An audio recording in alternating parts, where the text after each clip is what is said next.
আমি অপর হয়ে কান্দি বসে গাছতলাই রে।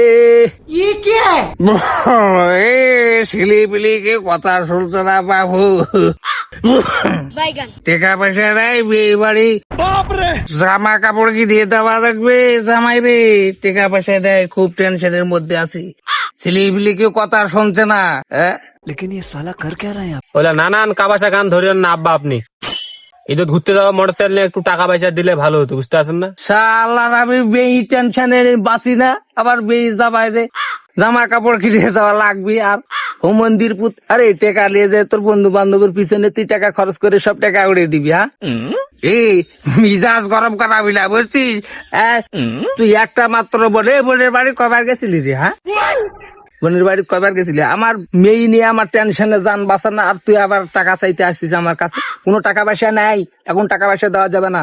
ওই তোর বন্ধু বান্ধবের পিছনে যে সব টাকা পয়সা খরচ করে বসে থাকবি তুই। হ্যাঁ আরে তুই আবার পাগল পাইছিস? তোর আমি টাকা দেবো আর তুই মোটরসাইকেল ভাড়া নিয়ে তুই ঘুরবি যেটি সেটি। হ্যাঁ হয় যখনই টাকা পয়সা চাই তখনই বোনের কথা কন তুমি কেন? বোন আমি তোমার ছাড় নয়, টাকা পয়সা দিতে হবে না? ঈদের দিন আমি না ঘুরতে যাবো, সব টাকা খালি বেডি রেডি খরচ করো, আমাকে দেওয়া লাগবে না। টাকা পয়সা বাবু দেওয়া যাবে না, তুই এখন যা।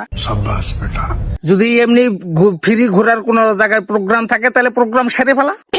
টাকা পয়সার কথা বললে আমার কাছে আসবে। আচ্ছা ঠিক আছে, টাকা পয়সা দিতে হবে না, আমিও দেখি না যে টাকা কিভাবে ম্যানেজ করতে হয়। মানিক কলার কান দুটা কাটে নিয়ে বিক্রি করতে আসি, টাকা দিবেন না নাকি? ফাজলামো শুরু করছি। আরে বেটা আমি জানি যে ওই কলা হলুদ হয়ে আসছে, ওই কলার উপর তোর নজর যাবে, আমি জানি। সেজন্য ওই কলা গাছে আমি টাইম বম সেট করে রাখছি। কলা গাছের কাছে যাবি, কলার গাছে থেকে দেবে, তুই কলা খুঁজে পাবি না, কিন্তু ফুটে চলে যাবি একবার।